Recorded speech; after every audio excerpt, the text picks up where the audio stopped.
सभी साथियों को नमस्कार। और कल की क्लास में आप लोगों को मैंने थोड़ा इंट्रोडक्टरी पार्ट बताया था कि किस प्रकार से अपन पढ़ेंगे, क्या कुछ करने वाले, क्या कुछ नहीं करने वाले हैं, है ना।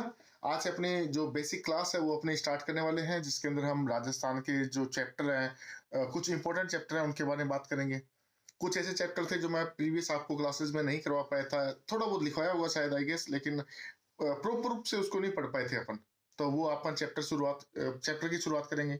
अभी आप लोग मेरे पीछे देख रहे होंगे कुछ फोटोज, है ना। आपको लग रही है ये क्या कंकाल हड्डियों की फोटो लेके आए हैं। ऐसा कुछ नहीं है, अपन इन हड्डियों के बारे में आज पढ़ना है कि क्या क्या चीजें ये अपने क्या है, पुरातात्विक स्थल है। राजस्थान के वे स्थल जो प्राचीन सभ्यताओं के बारे में हमें को बताते हैं, या कुछ एंशियल साइट्स के बारे में आज अपन क्या करेंगे, बातचीत करेंगे। बहुत अच्छे अच्छे क्वेश्चन बनते हैं इनके अंदर से। आमतौर पे जो लगभग सिलेबस के अंदर आता है, अगर मैं बात करूं अपने रीट लेवल की बात करें या फिर अपने ईओआरओ की बात करें, उनके अंदर स्पेसिफिक कुछ बता दिया गया है कि आपको आहार सभ्यता के बारे में देखना है, या गणेश्वर सभ्यता के बारे में देखना है, या फिर कालीबंगा के बारे में, बालाथल के बारे में, इन इन सभ्यताओं के बारे में पढ़ना है। लेकिन चूंकि ये क्लास है वो ऑल ओवर राजस्थान के, आप किसी भी कॉम्पिटिटिव एग्जाम में जाओगे तब आपके काम आने वाली क्लासेस के अंदर से है ना। तो इसके अंदर मैंने क्या किया है, आपको पूरा डीप से एक एक चीज पढ़ाने की कोशिश की है। इतना ज्यादा भी डीप पे नहीं लेके गया हूँ कि आपको सारी चीजें भूल जाओ, कि 10 दिन एक ही क्लास में लग जाए। लेकिन इतना भी ऊपर से आपको नहीं लेके जाऊंगा कि आपको कोई क्वेश्चन आए और आपको लगे यार ये तो मेरे को आता ही नहीं है, ये तो हमारे किसी ने बताया ही नहीं था। क्योंकि आम जो मेजर ग्रुप है जो यहाँ पे अभी मेरे साथ पढ़ने वाले हैं, मेजर जो ग्रुप है जो लोग हैं वो एलडीसी की तैयारी कर रहे हैं, है ना। एलडीसी की तैयारी कर रहे हैं, या आने वाला जो आगे एलडीसी आएगा, जो अपने सीटी के थ्रू है, उसकी तैयारी करने वाले बच्चे हैं। उनके लिए क्या है, ये पूरी पूरी चीजें इंपॉर्टेंट है। उन्हें को स्पेसिफिक ये कहीं नहीं कहा गया है कि आपसे सिर्फ इतनी इतनी चीजें ही पूछी जाएगी, आपसे एक एक चीज पूछी जा सकती है। तो इस वजह से मैंने थोड़ा सा इंट्रोडक्टरी पार्ट है, थोड़ा अच्छे से चलेगा। अपनी क्लास एज यूजुअल, जैसे मैं हर क्लासेस में होता है कि पहली क्लास होती है वो थोड़ी आराम से चलती है।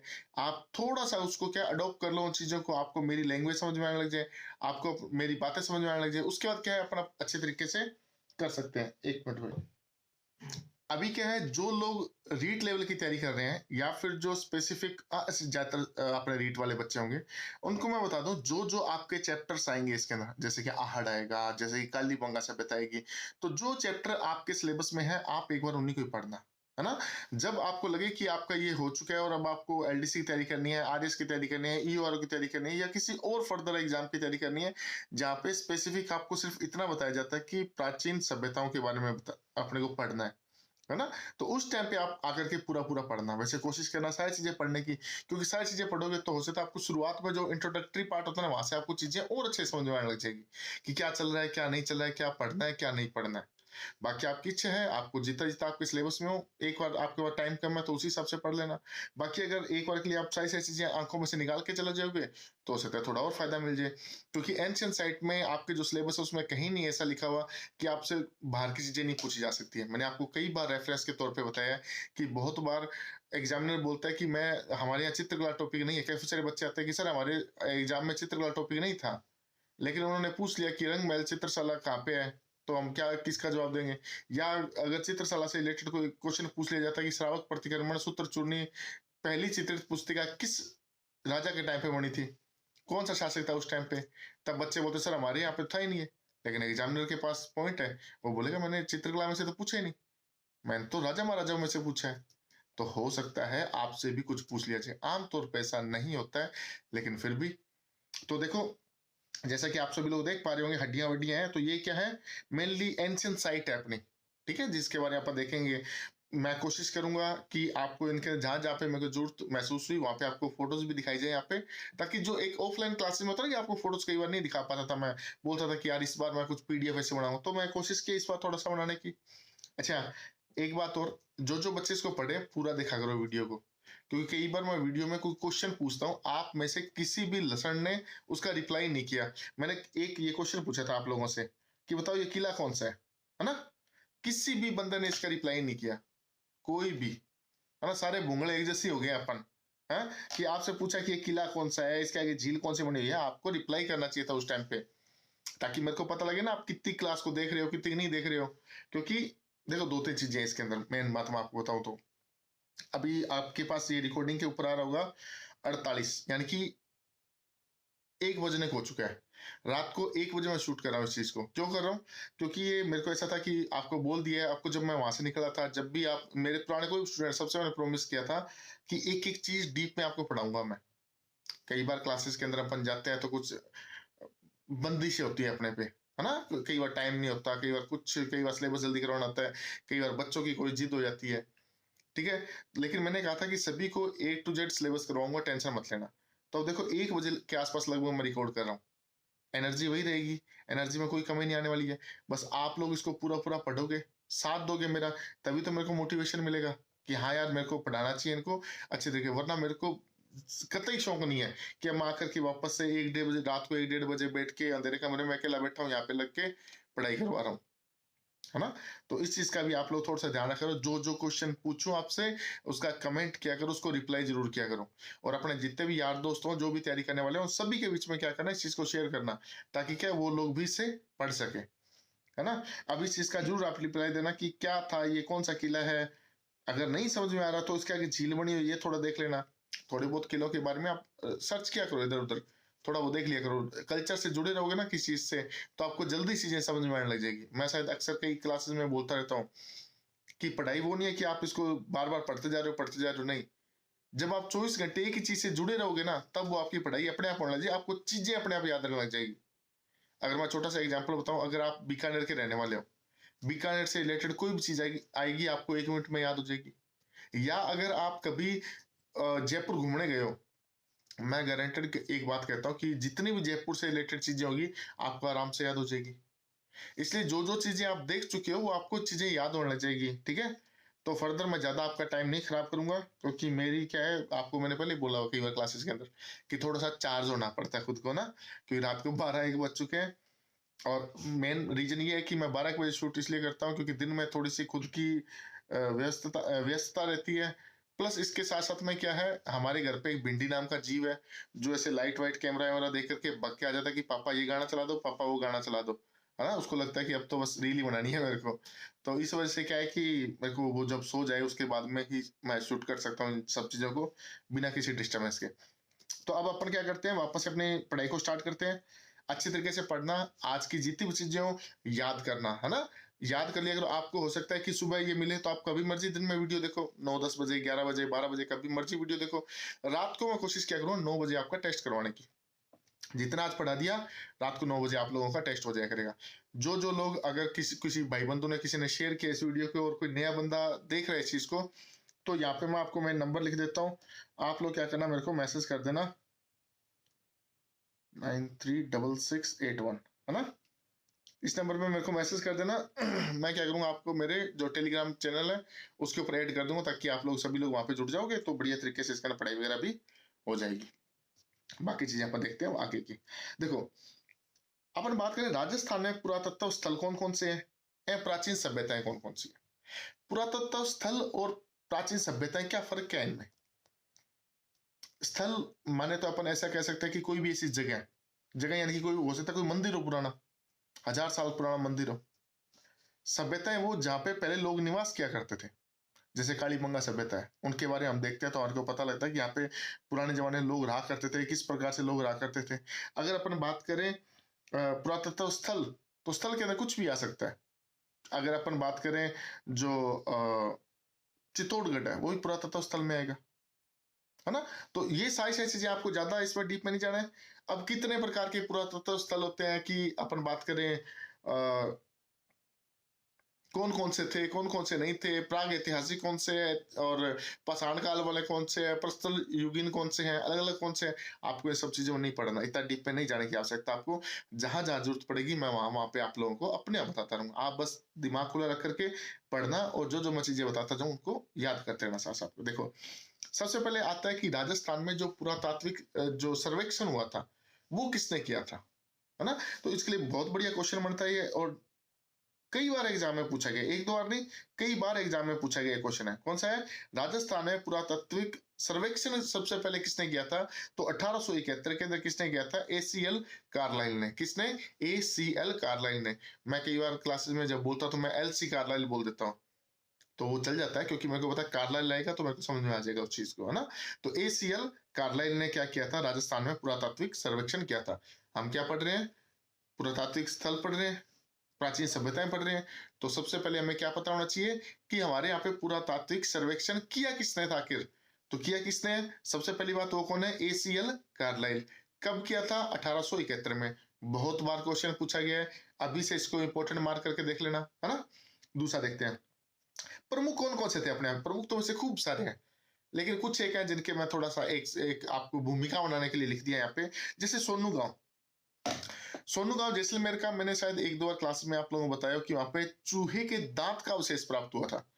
जब भी मैं क्लास में ये बात करता हूँ, मेरे को काफी हंसी आती है कि देखो वैज्ञानिक क्या ढूंढ रहे हैं, चूहे का दांत, है ना, क्या ढूंढ रहे हैं, चूहे का दांत ढूंढ रहे हैं। कहाँ पे मिला है, सोनू गांव में। अब मजे की बात यह है कि आरपीएससी पूछा भी हुआ ये क्वेश्चन, आरपीएससी ऐसे क्वेश्चन पूछ भी सकती है, इस वजह से मेरा फर्ज बनता है कि आप लोगों को बताऊं। तो ध्यान रखना, सोनू गांव है, कहाँ पे है, जैसलमेर में। वहां पे क्या प्राप्त हुआ है, चूहे के दांत का अवशेष प्राप्त हुआ है। अब आपसे सिंपल क्वेश्चन क्या बन सकता है कि बताओ, राजस्थान में चूहे के दांत का अवशेष किस जगह से प्राप्त हुआ था, बन सकता है ना ऐसा क्वेश्चन। तो कहां से प्राप्त हुआ था भाई, सोनू गांव से। और सोनू गांव कहाँ पे है, जैसलमेर में। अब ये अगर आप जियोग्राफी में चाहो, जियोग्राफी में पढ़ लेना। अब अगर मान लो ये क्वेश्चन पूछ लिया कि बताओ कहाँ से प्राप्त हुआ था, अब आप ऐसा कहोगे सर हमारे तो बालाथल था, हमारे तो सर आहड़ था, हमारे तो गणेश्वर था। चीजें कुछ भी पूछी जा सकती है, घुमा फिरा करके अपने को एक एक चीज पता होनी चाहिए बस, है ना। सोनू गांव में जहाँ पे क्या मिला है अपने को, चूहे के दांत का अवशेष प्राप्त हुआ है। फिर दूसरी बात, आकलवुड फोसिल पार्क, न जाने कितनी बार एग्जाम में पूछा गया है, और मैंने भी आपको लगभग क्लासेस में, मेरे हिसाब से हर बार जितनी बार मेरी क्लासेस हुई है, मैंने आपको कम से कम पांच पांच सात सात बार बताया हुआ है आकलवुड फोसिल पार्क, जिसमें 18 करोड़ वर्ष पुराने क्या प्राप्त हुए हैं, लकड़ी के जीवाश्म प्राप्त हुए हैं, है ना। अभी फॉरेस्टर के एग्जाम में पूछा भी गया था, शायद वनपाल के या फिर वन रक्षक के किसी एक एग्जाम में पूछा भी गया था कि आकलवुड फोसिल पार्क कहाँ पे स्थित है, तो कहाँ पे स्थित है, जैसलमेर के अंदर। और यहाँ पे क्या है, वैसे 18 करोड़ वर्ष पुराने लकड़ी के जीवाश्म प्राप्त हुए थे। ठीक है, एक और एग्जाम्पल मैंने लिखा इसी के नीचे, तिलवाड़ा बाड़मेर में। तिलवाड़ा बाड़मेर में क्या था, तिलवाड़ा बाड़मेर में अपने क्या प्राप्त हुआ, एक ऐसे यज्ञ वेदी प्राप्त हुई थी, अग्निकुंड एक ऐसा प्राप्त हुआ था जिसके अंदर अपने को जो मानव है और पशु है दोनों की जली हुई हड्डियां प्राप्त हुई थी, उनकी राख प्राप्त हुई थी, जहां से अपने को यह पता लगता है कि आदमी और पशु दोनों की बलियां दी जाती थी। आगे आएगा डिटेल में, अपन आगे से आगे पढ़ते जाएंगे। अभी तो आपको ये ध्यान रखना है कि मानव व पशु अस्थि भस्म वाला अग्निकुंड कहाँ से प्राप्त हुआ था, तो कहाँ से प्राप्त हुआ, अपने तिलवाड़ा बाड़मेर में। देखो अपन ज्यादा कुछ चीजें नहीं पढ़ी है, अपन बात कर रहे थे किसके बारे में, पुरातात्विक स्थलों के बारे में। सबसे पहली क्या चीज देखी अपन ने, सबसे पहली चीज देख रहे हैं अपन कि पुरातात्विक सर्वेक्षण शुरू किसने किया था, तो शुरू किसने किया है, तो शुरू कर रहे हैं कौन, अपने भाई साहब ALC कार्लाइल। ठीक है, बार बार नाम ही वही आ रहा है, ALC कार्लाइल ने शुरू किया था। कब किया था, 1871 के अंदर किया था। दूसरी बात इसके अंदर क्या आती है कि हमारे को प्रमुख केंद्र कौन कौन से हैं, तो प्रमुख केंद्र के अंदर अपने सबसे पहले देखा सोनू गांव, जो कि काफी है जैसलमेर के अंदर। ठीक है, वहां पे क्या प्राप्त हुआ था, चूहे के दांत का अवशेष प्राप्त हुआ था। फिर अपन दूसरा देखते हैं, दूसरे के अंदर अपने कौन सा देखा, आकलवुड फोसिल पार्क, वो कहां से प्राप्त होता है, वो होता है जैसलमेर से। वहां पे क्या था, वहां पे 18 करोड़ वर्ष पुराने लकड़ी के जीवाश्म प्राप्त हुए थे। फिर तीसरा देखते हैं अपन, तो तीसरा कौन सा आता है अपने, तिलवाड़ा बाड़मेर का। तिलवाड़ा बाड़मेर में क्या प्राप्त हुआ था, तो वहां पे मानव और पशु दोनों के अग्नि भस्म जो राख होती है, वो उसकी अग्नि वेदियां या अग्नि कुंडियां प्राप्त हुई है। ये सब चीजें अपने को ध्यान में रखने। और यहाँ पे मध्य पाषाण काल के साक्ष्य प्राप्त हुए हैं। कई बार ऐसा मैंने एक दो एग्जाम में देखा है कि यहाँ पे ये साक्ष्य प्राप्त हुए हैं कौन से युग के हैं, है ना। तो इस प्रकार से जो क्वेश्चन बन सकते हैं वो मैंने यहाँ पे पहले से ही लिख दिए। नेक्स्ट टॉपिक आता है अपना चित्रित शिलाश्रय।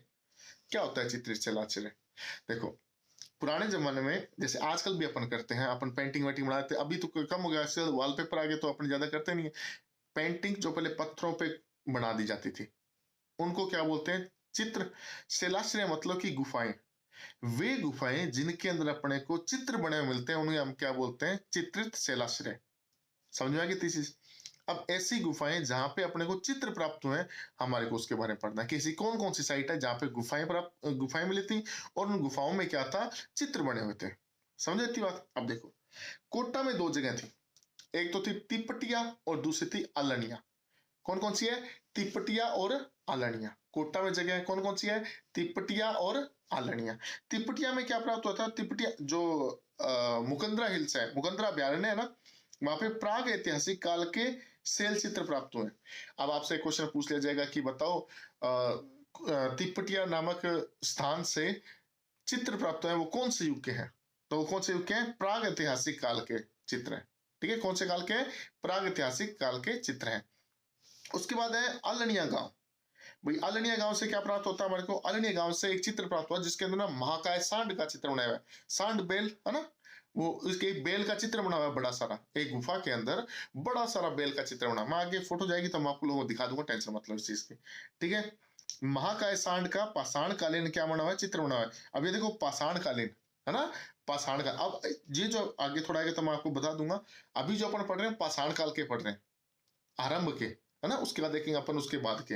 पाषाण काल बेसिकली किसको बोलते हैं? जिस टाइम पे लोग सिर्फ और सिर्फ पत्थर का यूज किया करते थे। चाहे पत्थर से अपन खुदाई करना हो, चाहे पत्थर से शिकार करना हो, चाहे पत्थर से आग जलाना हो, सारी सारी चीजें किनसे करें? पत्थर से। वो धातु वातु के बारे में भी इतनी ज्यादा नहीं पता उनको। तो क्या है, दो जगह है। चित्र शिलाश्रय कहाँ प्राप्त हुआ है? कोटा से। कोटा में कितनी जगह से? दो जगह से। पहली कौन सी है? तिपटिया। दूसरी कौन सी है? आलनिया। तिपटिया से क्या प्राप्त होता है? प्राग ऐतिहासिक काल के चित्र प्राप्त होते हैं। और आलनिया से क्या प्राप्त होता है? आलनिया से प्राप्त होता है अपने को महाकाय सांड का चित्र प्राप्त होता है। अभी क्या प्राप्त होता है? महाकाय सांड का चित्र। बहुत बड़ा सांड बनाया इसलिए उसको महाकाय सांड बोल देते हैं। आपसे सिंपल सी ये बात पूछी जाएगी, राजस्थान के किस क्षेत्र में से या किस जगह से महाकाय सांड का चित्र बना हुआ शिलाश्रय प्राप्त होता है? चित्र शिलाश्रय प्राप्त होता है। तो कहां से प्राप्त होता है? आलनिया गांव कहां पे स्थित है? कोटा में स्थित है। सिंपल सी बात। इसको खोजने का श्रेय किसको दिया जाता है? जगत नारायण जी। ये भाई इंपॉर्टेंट मार्क कर लेना। ठीक है, ये क्या कर लेना आप लोग? इंपॉर्टेंट मार्क कर लेना। एक दो बार क्वेश्चन पूछा गया, अच्छे एग्जाम में पूछा गया। छोटे मोटे की नहीं बात करता, लेकिन अच्छे एग्जाम में क्वेश्चन पूछा गया, इसलिए आप ध्यान रखना। ठीक है, पूछा जा सकता है कि महाकाय सांड का जो चित्र मिला था उसके खोजकर्ता कौन थे, है ना, इस प्रकार से वो चीजें पूछी जा सकती है। उसका नेक्स्ट आता है बूंदी।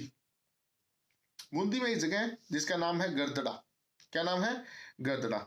यहाँ पे बर्ड राइडर रॉक पेंटिंग मिली है। अब ये बर्ड राइडर क्या बोला होती है? देखो नाम में के अंदर ही सारी सारी बातें हैं। जिस प्रकार से हमने कहा महाकाय सांड का चित्र मिला था, तो महाकाय सांड मतलब क्या? बड़ा सारा सांड। अब यहाँ पे क्या लिखा है? गर्दड़ा नामक जगह पे बर्ड राइडर रॉक पेंटिंग मिली है। बर्ड राइडर मतलब बर्ड को चलाने वाला। अगर बाइक राइडर होता तो बाइक को चलाने वाला। तो एक ऐसे बंदे की फोटो बनी है, मिली है, जो कि किसको चला रहा है? बर्ड को चला रहा है।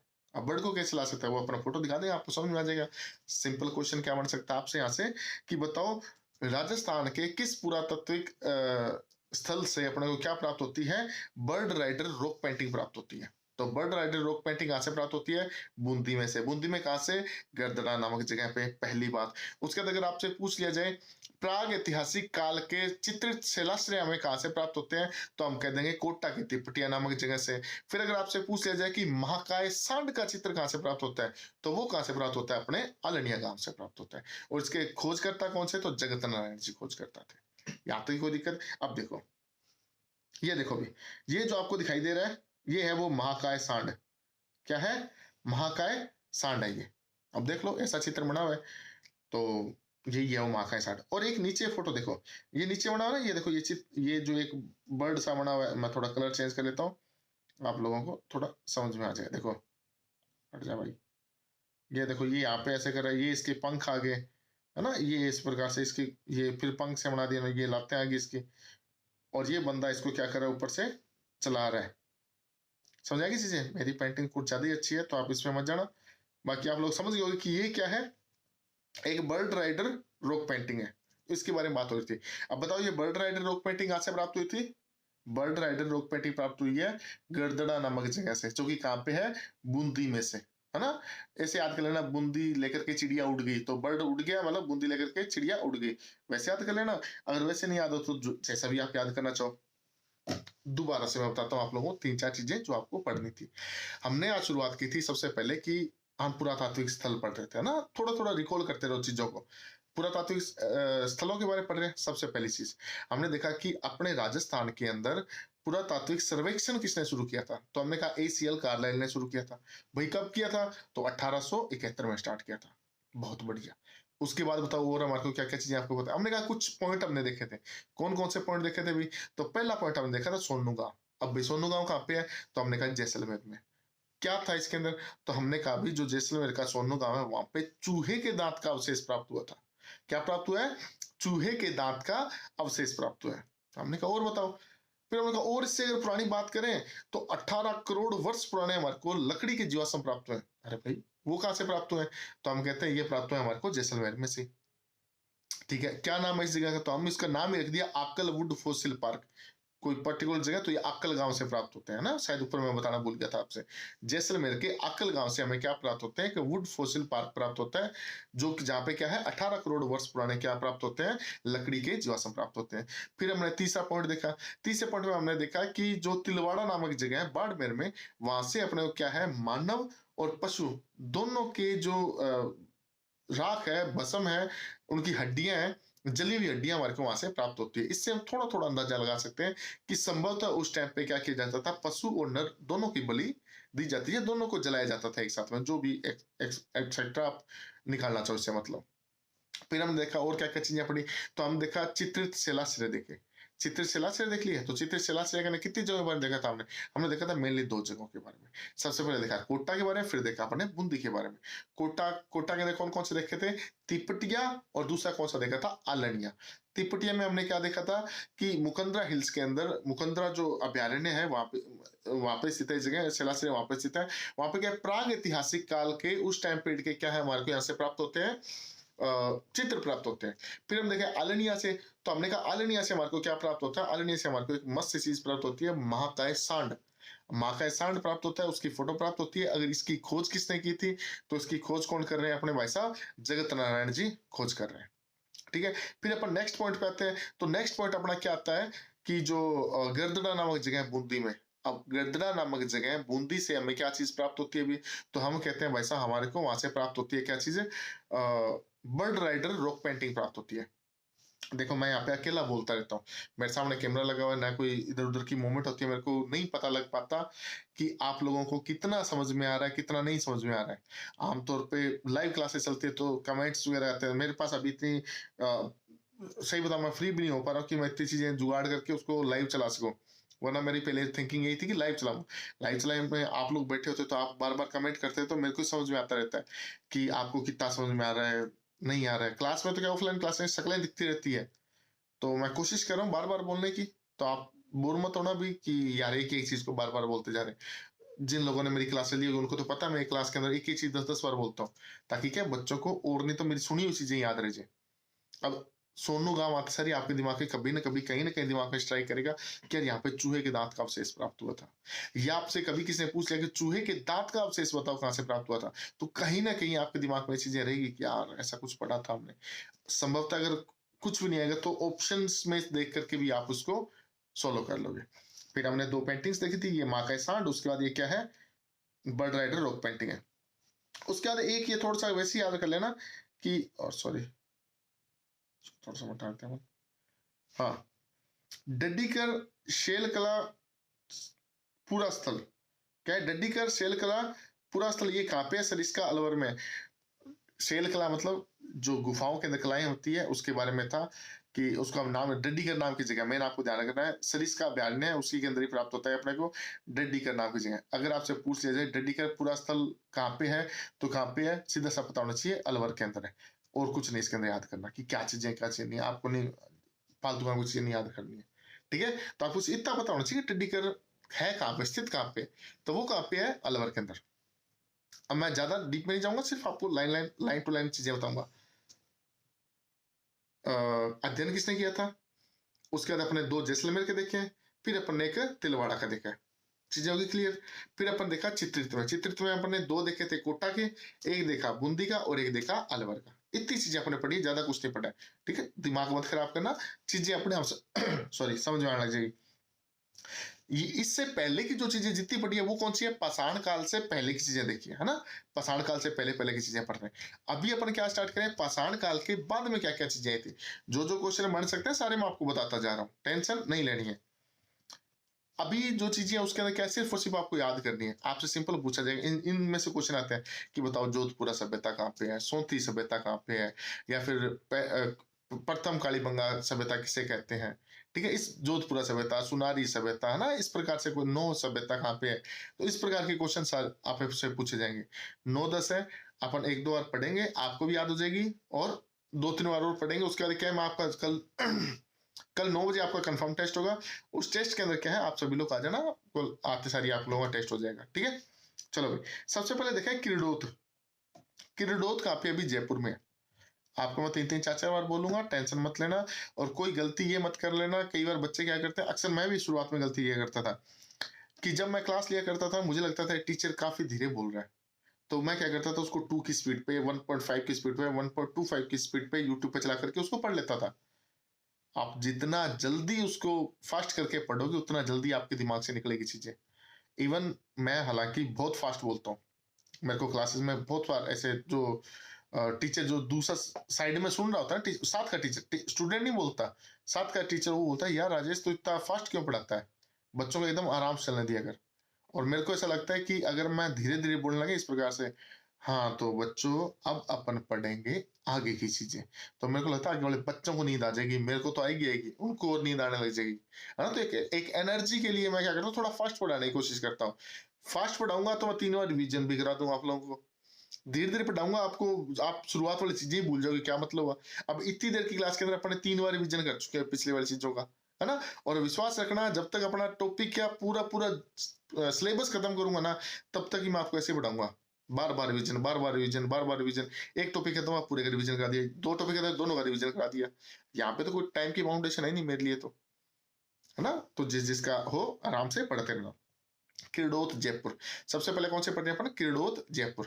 किरडोत जयपुर से भाई तांबर की चूड़ियां, तांबे की चूड़ियां और कांसे की नृत्यांगना मिली हुई।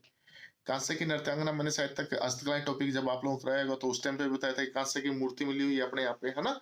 तो ध्यान रखना भाई, किरडोत जयपुर है अपने, क्या है यहाँ पे तांबर चूड़ियां। आप देखो पहली बार जिक्र आ रहा है तांबे का, लोहे का, कांसे का, है ना। तो ये क्या है, पाषाण काल के बाद की अवस्था है, इसलिए अपन इसको बोलते हैं। तो सबसे पहले क्वेश्चन क्या बन सकता है, किरडोत सभ्यता कहाँ पे स्थित है, तो जयपुर में स्थित है।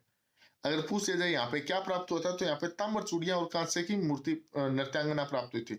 आपसे ये बढ़िया क्वेश्चन पूछा जाता है, कांसे की नृत्यांगना निम्न में से किस सभ्यता में प्राप्त हुई थी। तो ऐसे तो 2-3 जगह और हुई है, लेकिन वो उनको ऑप्शन में नहीं देगा, ठीक है। तो मेन इसके अंदर क्या ध्यान रखना, किरडोत सभ्यता कहाँ पे स्थित है, तो कहाँ पे स्थित है अपनी किरडोत सभ्यता, जयपुर में स्थित है। फिर जयपुर की दूसरी सभ्यता, जोधपुरा सभ्यता। जोधपुरा सभ्यता, बच्चे अक्सर गलती कर देते हैं, जोधपुरा सभ्यता कहाँ स्थित है, जोधपुर में टिक कर जाते हैं। जोधपुरा सभ्यता जोधपुर में नहीं है, ठीक है। वो कहाँ पे स्थित है, जयपुर में स्थित है।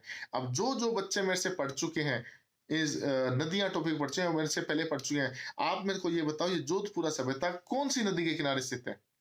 और इसका क्वेश्चन का आंसर आप सभी लोगों को देना है, ठीक है, जितने भी वीडियोस को देखें, ठीक है। क्या क्वेश्चन क्या है, जोधपुरा सभ्यता है वो कौन सी नदी के किनारे स्थित है, ये आपको बताना है मेरे को हर हालात के अंदर। और यहाँ पे ध्यान रखना, यहाँ पे एक लोहा गलाने की भट्टी मिली थी, जिसके अंदर लोहा गलाने के लिए उपलों का प्रयोग करते थे। सिंपल सा समझो, जोधपुरा सभ्यता है वो जयपुर में प्राप्त हुई थी। वहां पे क्या है, अपने को एक भट्टी प्राप्त होती, भट्टी मिली थी एक, जिसके अंदर लोहा गलाया जाता था। और लोहा गलाने के लिए नीचे ईंधन के रूप में क्या प्रयोग करते थे, उपले। उपले, थेपड़ी, है ना। उपले थोड़ा हिंदी वर्ड हो गया, थेपड़ी, छाना, है ना, ये अपने लोकल लैंग्वेज के वर्ड हो गए। तो अपन कैसे थेपड़ी, छाना, इनका उपयोग किया जाता था, जो कहाँ पे किया जाता था, जोधपुरा सभ्यता के अंदर। ध्यान रख लेना, 2 क्वेश्चन बढ़ते हैं। एक तो ये कि राजस्थान में नहीं, पूरे भारत में लोहा गलाने की प्राचीनतम भट्टी कहाँ पे है, वो अलग जगह प्राप्त हुई है। और राजस्थान में लोहे की भट्टी कहाँ प्राप्त हुई है, जहाँ पे उपलों का प्रयोग किया जाता था, वो कहाँ पे प्राप्त हुई है, अपने जोधपुरा सभ्यता के अंदर। कोई दिक्कत नहीं है। अपन बात करें पाषाण युग के बाद की घटनाओं के बारे में। सबसे पहली सभ्यता पढ़ रहे हैं अपन जयपुर के बारे में। जयपुर में कितनी सभ्यताएं, 2। पहली कौन सी, किरडोत, जहाँ पे अपने क्या प्राप्त हुई, कांसे की नृत्यांगना प्राप्त हुई थी और तांबे की चूड़ियां प्राप्त हुई थी। तांबे का चूड़ियां मत याद रखो, कांसे की नृत्यांगना जरूर याद करना। नंबर 2 बात के अंदर कौन सी देखी थी अपने, जोधपुरा सभ्यता। जोधपुरा सभ्यता में हमने क्या देखा कि ये जयपुर में प्राप्त हुई थी, पहली बात। और नदी आप लोग खुद बताओगे मेरे को। और दूसरी चीज हमने क्या देखी थी इसके अंदर, कि यहाँ पे तांबा गलाने, सॉरी, लोहा गलाने की भट्टी प्राप्त हुई थी, और जिसके अंदर क्या था, उपड़ों का उपयोग किया जाता था, यानी कि थेपड़ी का प्रयोग किया जाता था। चीजें क्लियर हो गई, ठीक है। नेक्स्ट देखते हैं। नेक्स्ट है इसवाल। इसवाल कहाँ पे, अभी उदयपुर में। यहाँ पे आपसे क्या क्वेश्चन पूछा जा सकता है कि पाषाण युग के पश्चात या प्राचीनतम औद्योगिक नगर कौन सा है? राजस्थान में प्राचीनतम औद्योगिक नगर कौन सा था? अगर अपन एंशियंट साइट्स की बात करें या फिर अपन बात करें कि पुरातात्विक जो सभ्यताएं थी, उनके अंदर एक किसी कौन सी जगह थी जहाँ पे औद्योगिक शहर था जो? तो भी औद्योगिक शहर कौन सा था अपना?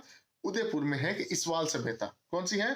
इसवाल सभ्यता। ये क्या थी? प्राचीन औद्योगिक नगर था। अपन अब तक 3 पढ़ चुके हैं, 2 जगहों की, है ना? 3 सभ्यताएं पढ़ी हैं, कितनी जगहों की? 2 जगह की। सबसे पहले जयपुर की, जयपुर कितनी पढ़ी है? 2। सबसे पहली कौन सी है? सबसे पहली अभी किरडोत। दूसरी कौन सी पढ़ी है अपन ने? वो जोधपुरा। किरडोत में क्या होता प्राप्त होता? तांबे की चूड़ियां और कांसे की नृत्यांगना। जोधपुरा में क्या प्राप्त होता? लोहा गलाने की भट्टी प्राप्त हुई थी, जिसके अंदर किसका प्रयोग किया जाता था? उपलों का प्रयोग किया जाता था। नेक्स्ट देखिए हमने इसवाल। इसवाल के अंदर हम क्या देखते हैं कि ये क्या था? सबसे प्राचीनतम नगर था। क्या था? सबसे प्राचीनतम औद्योगिक नगर, सॉरी औद्योगिक नगर था। ठीक है, तो 3 ये पढ़े, ज्यादा कोई दिक्कत वाली बात नहीं है। नेक्स्ट है सुनारी सभ्यता।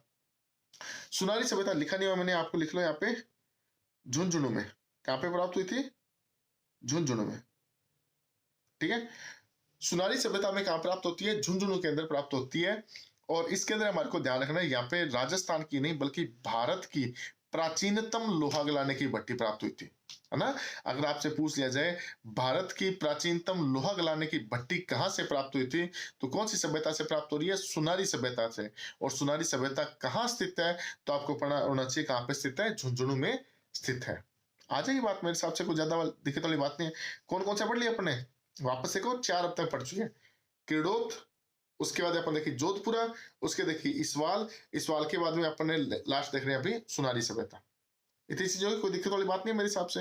अगर आपसे पूछूं मैं, चलो आपसे 2-3 क्वेश्चन पूछता हूँ, आप देखना आपको कितना याद रह पा रहा है, कितना नहीं रह पा रहा है। आप मेरे को बताओ, बर्ड राइडर रॉक पेंटिंग कहाँ से प्राप्त हुई थी? थोड़ा सा दिमाग पे जोर लगाना कि बर्ड राइडर रॉक पेंटिंग। अब मैं बताता हूँ कैसे याद कैसे करना है चीजों को। जैसे है ना बर्ड राइडर रॉक पेंटिंग, तो आप शुरुआत से चल जाना, एकदम बिल्कुल शुरुआत से। कि शुरुआत होता है, हमने सबसे पहले क्या पढ़ा था? एलसी कार्लाइल वाला पढ़ा था, ठीक है। कब स्टार्ट होता है वो तो पूछे नहीं गया, ठीक है। उसके बाद हमने प्रमुख केंद्र देखे थे। प्रमुख केंद्र कौन कौन से थे? तो सोनू गांव देखा था, फिर हमने आकल गांव देखा था, उसके बाद तिलवाड़ा देखा था, ठीक है। उसके बाद हमने देखे थे चित्र शिलाश्रय। चित्र शिलाश्रय के कोटा के 2 देखे थे। कोटा का पहला कौन सा देखा था? तो हमने देखा था तिपटिया। दूसरा कौन सा देखा था? अलनिया। तिपटिया के अंदर क्या था? तिपटिया में वही प्राग ऐतिहासिक काल के हमारे को चित्र शिलाश्रय प्राप्त होता है मुकंदरा अभ्यारण्य से। उसे अलनिया से हम देखते हैं महाकाय सांड का चित्र प्राप्त होता है। अब अपने क्वेश्चन आंसर मिल जाएगा, है ना? गर्दड़ा बूंदी। गर्दड़ा बूंदी से हमारे को क्या प्राप्त होती है? बर्ड राइडर रॉक पेंटिंग प्राप्त होती है। फिर हम देखा था कि डडिकर। डडिकर कहाँ पे है? ये अपने अलवर के अंदर है। बस इतनी चीज देखी थी। तो आपको यहाँ से डायरेक्ट क्वेश्चन की अप्रोच बन जाएगी। ये बार बार चीजें बोलने का मतलब यही होता है कि आप चीजों को ढूंढना स्टार्ट कर दो। अगर कोई बंदा ऊंधी से ऊंधी चीज भी पूछ लेगा तो आप ऐसे घुमा फिरा के छांटना स्टार्ट कर दोगे, है ना? तो छांटने के लिए मैं बैठा हूँ आपको बार बार बोलने के लिए। चलो, अब लोहा गलाने की भट्टियां 2 जगह प्राप्त हो रही है, एक यहाँ पे जोधपुरा, एक यहाँ पे हो रही है सुनारी। दोनों में फर्क क्या क्या है? जोधपुरा में प्राप्त हो रहा है, वहां पे क्या बता रहे हैं हम कि वहां पे उपलों का प्रयोग किया जाता था, थेपड़ी का, छाणों का प्रयोग करते थे। और दूसरा अगर अपन बात करें किसके बारे में, सुनारी सभ्यता जो कि झुंझुनू में प्राप्त हुई थी, वहां पे क्या है? ये राजस्थान की नहीं बल्कि भारत की प्राचीनतम क्या है? लोहा गलाने की भट्टी मिलती है। Got it? ठीक है, नेक्स्ट देखते हैं। नो सभ्यता। नो कहाँ पे अभी? अरे यार ये क्या हो रहा है, एक मिनट को भी, हाँ। नौ सभ्यता। नौ कहाँ पे है? भरतपुर में। नौ कहाँ पे है? भरतपुर। इसमें 3 चीजें हैं, एक तो पक्षी चित्रित ईंट प्राप्त होती है, एक जाख बाबा यक्ष की काष्ठ मूर्ति प्राप्त होती है, एक स्वास्तिक का चित्र प्राप्त होता है। स्वास्तिक वो आपकी गली के नुक्कड़ का लड़का वो नहीं है स्वास्तिक, उसका चित्र नहीं प्राप्त हो रहा है, वो अपने जिसको सांख्या बोलते हैं ना, सांख्य का चित्र यहाँ से अपने को मिला था। नौ कहाँ पे है? भरतपुर में। सबसे पहले तो ये चीज याद रखनी है। नौ सभ्यता कहाँ से प्राप्त होती है हमारे को? पुरातात्विक स्थल कहाँ से प्राप्त होता है अपने को? भरतपुर से प्राप्त होता है, ठीक है।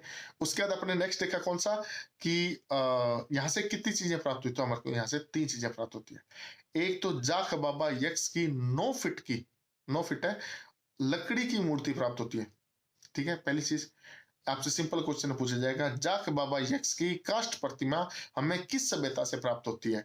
तो ये काष्ठ लिखो, हाँ, काष्ठ प्रतिमा हमें किस सभ्यता से प्राप्त होती है? नोह भरतपुर से प्राप्त होती है, नंबर 1 बात। उसका दूसरा क्या पूछा जा सकता है आपसे? राजस्थान की किस सभ्यता से हमें स्वास्तिक का निशान मिलता है? तो कहां से मिलता है? अपने नौ सभ्यता से। उसके बाद पक्षी चित्रित ईंट कहाँ से प्राप्त होती है? आजकल ईंट देखते हैं, ईंट के ऊपर अपने देखते हैं, ईंट को तो उठाए देखें, नीचे लिखा होता है बालाजी या बीकेएन या कुछ भी एक्स वाई जेड कुछ भी लिखा हो सकता है। वहां पे उस टाइम पे वहां पे पक्षी का चित्र बना हुआ था। जैसे अपने अभी बर्ड राइडर रॉक पेंटिंग देखे थे ना, वैसे वो टूटा फूटा चित्र बना होगा। तो नौ सभ्यता, ठीक है, नौ सभ्यता के बारे में अपन ने चीजें देखी है। ठीक है, चलो अब आगे देखते हैं। नेक्स्ट है नलियासर। नलियासर कहाँ पे? अभी सांबर में, इसके बारे में आपको कुछ नहीं याद करना, आपसे सिंपल पूछा जाएगा नलियासर पुरातात्विक स्थल कहाँ स्थित है? तो सांबर में स्थित है। इतनी चीज पूछी जाएगी और आपसे इसके अंदर कोई क्वेश्चन नहीं पूछा जाएगा। आमतौर पे सिंपल ये, जिसके अंदर ज्यादा डीप में जाने की जरूरत है, जैसे ये क्वेश्चन देखो, स्वास्थ्य का चित्र कहाँ से प्राप्त होता है? आपको लगता है ना पूछा जा सकता है, इसलिए आपको बताएंगे। नलियासर में इतनी ज्यादा कोई चीजें नहीं थी, वहां पे वो सिक्के प्राप्त हुए थे, तो वो अपने सिक्के नामक टॉपिक में कर लेंगे, यहाँ से आपको करने की आवश्यकता नहीं पड़ेगी। ठीक है, चलो नेक्स्ट देखते हैं। मंडोर। अब मंडोर के नाम से आपको पता है मंडोर कहाँ पे है? जोधपुर है, तो जोधपुर में मिलेगी ये सभ्यता, ये पुरातात्विक स्थल। इसकी जो खुदाई का या फिर इसको खोजने का श्रेय दिया जाता है, किसको दिया जाता है? जॉन मार्शल को दिया जाता है। किसको दिया जाता है? जॉन मार्शल को दिया जाता है। अपन ने अब तक 3 लोगों के नाम पढ़े हैं, थोड़ा सा दिमाग पे जोर लगा के कोशिश करना याद करने की, 3 लोग कौन कौन से थे वो। एक तो जॉन मार्शल हो गया, ठीक है, एक हमने ACL कार्लाइल पढ़ा था, ठीक है, एक बंदा और पढ़ा था, जगत नारायण। अब आप मेरे को थोड़ा सा कमेंट करके जरूर बताना अगर आपको याद आ जाए कि जगत नारायण हमने किस टाइम पे पढ़ा था, जगत नारायण को, है ना, जरूर इसका कमेंट जरूर करना इस चीज का। अच्छा, मंडोर में क्या क्या प्राप्त होते हैं? जॉन मार्शल ने इसकी खुदाई की थी।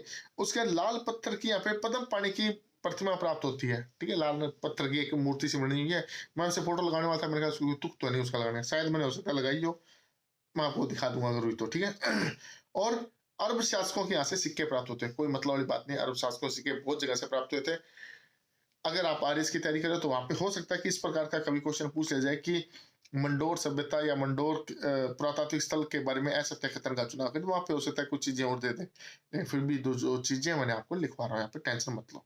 मेन क्या ध्यान रखना है? जॉन मार्शल का ध्यान रखना है, और एक यहाँ पे लाल रंग की पद्म पाणी की मूर्ति प्राप्त हुई थी, ये 2 चीजें आपको ध्यान में रखनी है। इनसे भी ज्यादा कोई इंपॉर्टेंट चीज है तो वो है, ये है कहाँ पे? तो मंडोर कहाँ पे? जोधपुर में, तो आपको याद रह जाएगा, है ना। चलो नेक्स्ट देखो। नेक्स्ट आता है हमारा सोलती सभ्यता। सोलती सभ्यता बीकानेर की है। कहाँ की है? बीकानेर की।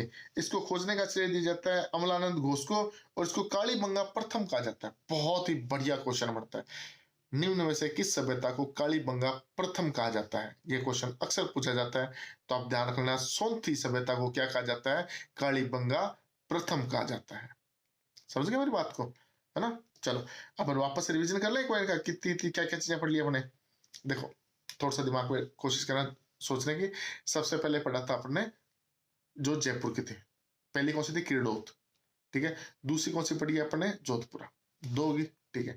उसका तीसरी अपन ने देखी थी उदयपुर की। उदयपुर की कौन सी है? इसवाल। फिर अपन ने देखी थी इसकी झुंझुनू की। झुंझुनू की कौन सी थी? सोनारी सभ्यता। सोनारी सभ्यता के बाद देखे अपन ने नोह, नोह देख ली। नोह के बाद देख ली अपन ने मंडोर, मंडोर देख ली। उसके बाद बीच में कौन सी देखी अपने? मंडोर नोह होगी, उसके नलियासर, नलियासर सांबर वाली नलियासर रहेगी, है ना, इतनी सी होगी। उसके बाद आ गया सोलती सभ्यता जो कि बीकानेर की है, इसके बारे में पढ़ा है अपन ने। कितने होगी टोटल? 1 2 3 4 5 6 7 8, 8 सभ्यताएं अपन यहाँ पे पढ़ चुके हैं। अब दूसरे बाकी नेम ही है, जैसे कि रेलावन या दुगेरी, ये कहाँ पे स्थित है? 12 में स्थित है। उसके बाद कुंडा जैसलमेर में। उसके बाद मलाह, मलाह, हाँ भाई मलाह के बारे में ध्यान रखना। यहाँ पे मछली पकड़ने का कांटा प्राप्त हुआ था भाई, सोचो भरतपुर नाम की जगह पे मछली पकड़ने का कांटा प्राप्त हुआ था। अब ये जैसे सोचो, जब चूहे के दांत के बारे में इतना हाइप बना सकते हैं, तो यहाँ पे तो मछली पकड़ने वाला कांटा प्राप्त हुआ था। इस कांटे को भी हार्फून बोलते थे, ध्यान रखना, मैं लिखा नहीं यहाँ पे, क्या बोलते हैं? हार्फून। आपसे पूछा जा सकता है राजस्थान की किस सभ्यता से हार्फून प्राप्त हुआ था? तो हार्फून किसको बोलते हैं? मछली पकड़ने वाला कांटे को बोलते हैं हार्फून। तो आप ध्यान रखना, एक बार हाँ मेरे को याद आ रहा है ऐसा क्वेश्चन पूछा गया था, राजस्थान की किस सभ्यता से हार्फून प्राप्त हुआ था, या फिर ऐसा क्वेश्चन पूछा जा सकता है कि हार्फून क्या है ना। तो आप थोड़ा सा ध्यान रखना। आज ये जो निशान पड़ गया मेरी, काफी देर से मेरे को दिखाई दे रहा था, ये हमारी भिंडी की देन है, फिर उसके नाखून काटेंगे, है ना। चलो उसके बाद नगर। मैंने बहुत बार जब क्लासेस होती थी मैं आप लोगों को बताता होता था कि एक नगर है और एक नगरी है। मध्यमिका, मध्यमिका, नगरी, चित्तौड़, ये किसके नाम थे? चित्तौड़ के नाम थे। और नगरी चित्तौड़ का नाम, और नगर किसका नाम है? टोंक का। टोंक में एक जगह थी, ठीक है। तो नगर नामक सभ्यता है जहां से टोंक में थी, टोंक में प्राप्त होती है। महाभारत में इसको कारक्रोट बोलते थे। क्या बोलते थे? कारक्रोट बोलते थे। और इसमें महिषासुर मर्दिनी की प्रतिमा बनी हुई है। महिषासुर मर्दिना मर्दिनी कौन है? महिषासुर को किसने मारा था? दुर्गा माता ने। किसने मारा था? दुर्गा माता ने। तो जो लोग में से पढ़ चुके हैं या नहीं भी पढ़ चुके हैं, बताना मेरे को, दुर्गा अष्टमी कब मनाई जाती है ना? सारे के सारे आंसर देना भाई। अगर तुम ऐसे आंसर नहीं दोगे तो फिर थोड़ा थोड़ा ऐसे जाता रहेगा, क्या चलिए यही नहीं कर रहे तो अपन इतना ज्यादा क्यों मेहनत कर रहे हैं, है ना? तो क्लास में तो मैं एक एक के जूते मार मार के पूछ लेता हूँ। यहाँ से मैं पूछूंगा कैसे? यहाँ से ज्यादा कह नहीं सकता। तो आप लोग बार बार मेरे को बताओगे तभी तो पता लगेगा ना कि हाँ समझ में आ रहा भी रहा है आपको। तो पूरा पूरा आप भी कॉर्पोरेट करने की कोशिश करना। एक यहाँ से मानव जाति के सिक्के मिले थे, कोई बड़ी बात नहीं है, ठीक है। तो भाई ये देखो, ये है वो महिषासुर मर्दनी, है ना? ये क्या है? महिषासुर मर्दनी की फोटो है जो मैंने पढ़ाई थी। और ये है भाई हारफून, ठीक है। ये हारफून जो कांटा है उसके बारे में प्राप्त हो रहा था। ये भाई एक मूर्ति अपने को प्राप्त हुई थी, ठीक है। और ये यक्ष बाबा जो 8 फीट की मूर्ति थी ना, 9 फीट की, सॉरी 9 फीट की मूर्ति थी। आप मेरे को बताओ ये जाख बाबा यक्ष की मूर्ति कहाँ से प्राप्त हुई थी? इसके बारे में बताओ जिसको पता हो। बाकी आगे कोई चीजें नहीं है। तो आज की क्लास को अपन ये समाप्त करेंगे। किसी को पढ़ना हो दोबारा से देख लेना, कोई दिक्कत वाली बात नहीं है। और एक एक चीज को पढ़ लेना। कल आपका टेस्ट होगा, लगभग मैं क्वेश्चन देखूंगा 10 12 15 जितने भी क्वेश्चन हो सकेंगे। आपका राइट 9 बजे आपका टेस्ट स्टार्ट हो जाएगा। उससे पहले मैं ग्रुप पे डाल दूंगा। और आप लोग भी क्या करना, मेरे को मैसेज जरूर, मैसेज आप क्या करोगे, मैं आपको सॉरी मैसेज कर दूंगा कि कितने बजे आपका टेस्ट वेस्ट होगा। सभी लोग आना, टेस्ट सभी लोगों को देना है, ठीक है। और हाँ दूसरी बात ये कि ये जो पीडीएफ है जो अभी पीछे चल रही है, आप लोग देख रहे हो इसको, ये मैं आपको प्रोवाइड करवा दूंगा।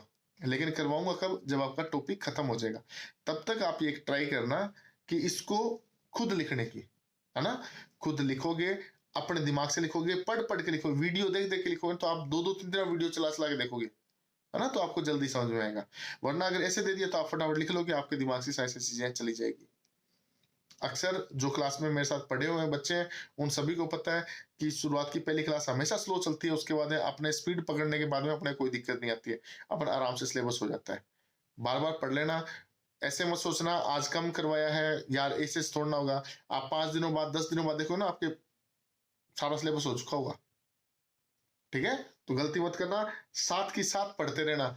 ये गलती बिल्कुल भी मत करना। अब अगर आप सामने बैठे होते तो मेरे को शक्लों से पता लग रहा होता कितना याद हो रहा कितना नहीं हो रहा, लेकिन आप लोग पढ़ना इसको, ठीक है। चलो भाई, आज की क्लास को यही समाप्त करते हैं, मिलते हैं अब नेक्स्ट क्लास में, ठीक है। ओके, गुड नाइट भाई। 1:25 हो चुके हैं।